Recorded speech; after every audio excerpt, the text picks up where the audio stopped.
दोस्तों, अगर आप राजस्थान के निवासी हैं तो आपको राजस्थान की एक खास परंपरा के बारे में तो पता ही होगा। अरे नहीं, हम पेपर लीक वाली परंपरा की बात नहीं कर रहे, वो तो अब राजस्थान की खास पहचान बन गई है। दोस्तों, हम बात कर रहे हैं राजस्थान के विधानसभा चुनाव। जी हाँ, राजस्थान विधानसभा की पिछले 20 सालों से एक खास परंपरा बन गई है। यहाँ हर 5 साल के बाद सरकार बदल जाती है, चाहे कुछ भी हो। एक बार मुख्यमंत्री अशोक गहलोत बनते हैं तो अगली बार वसुंधरा राजे, फिर से अशोक गहलोत मुख्यमंत्री बने और फिर से वसुंधरा राजे। राजस्थान में बीजेपी और कांग्रेस बारी बारी से सत्ता में आते हैं।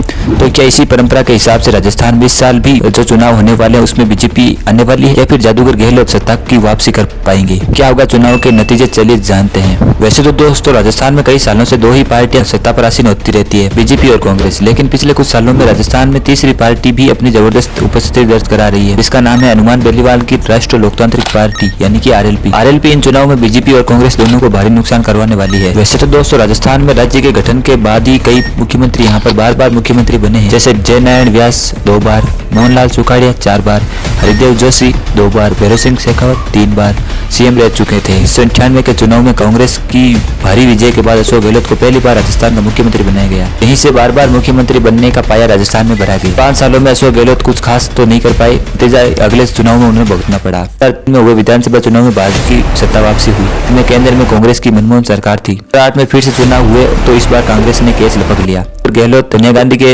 वफादार होने के कारण दूसरी बार मुख्यमंत्री बन गए। बार गहलोत ने जबरदस्त योजनाएं शुरू की, जनता को लुभाने का खूब प्रयास किया, लेकिन 2013 में नरेंद्र मोदी की जबरदस्त लहर के कारण भाजपा ने रिकॉर्ड तोड़ धरती दर्ज की। मुख्यमंत्री फिर से वसुंधरा राजे को ही बनाया गया। अब तक अशोक गहलोत और वसुंधरा राजे दोनों ही 2-2 बार मुख्यमंत्री बन चुके थे और 2013 से 2018 तक बीजेपी का कार्यकाल भी ठीक ठाक चल रहा था। फिर 2018 के चुनाव में बीजेपी को ठोकर लग गई और कांग्रेस ने इस बार गिरते गिरते 101 सीट लेकर सत्ता में आसीन हो गई। इस बार भी मुख्यमंत्री अशोक गहलोत को ही बनाया गया और कांग्रेस से मुख्यमंत्री के दूसरे उम्मीदवार सचिन पायलट भी यहाँ पे मौजूद थे, लेकिन उनके सब्र का फल मीठा होता है ऐसा कहकर साथ करवा दिया गया। 2020 में पायलट ने स्वयं ही इस मीठे पकते फल को कड़वी सुई लगा दी थी और पार्टी से बगावत कर दी थी। मध्य प्रदेश और महाराष्ट्र जैसे राजनीतिक हालात राजस्थान में भी होने ही वाले थे, लेकिन जादूगर गहलोत ने छड़ी घुमाई और सब कुछ कंट्रोल कर लिया। हनुमान बेनीवाल की पार्टी आरएलपी पिछले कुछ समय से राजस्थान में तीसरे मोर्चे के रूप में भी उभरी है। वहीं इस चुनाव में आम आदमी पार्टी भी अब एंट्री करने वाली है राजस्थान में, तो इस बार नव दांवपेच थोड़ा सा अलग होगा।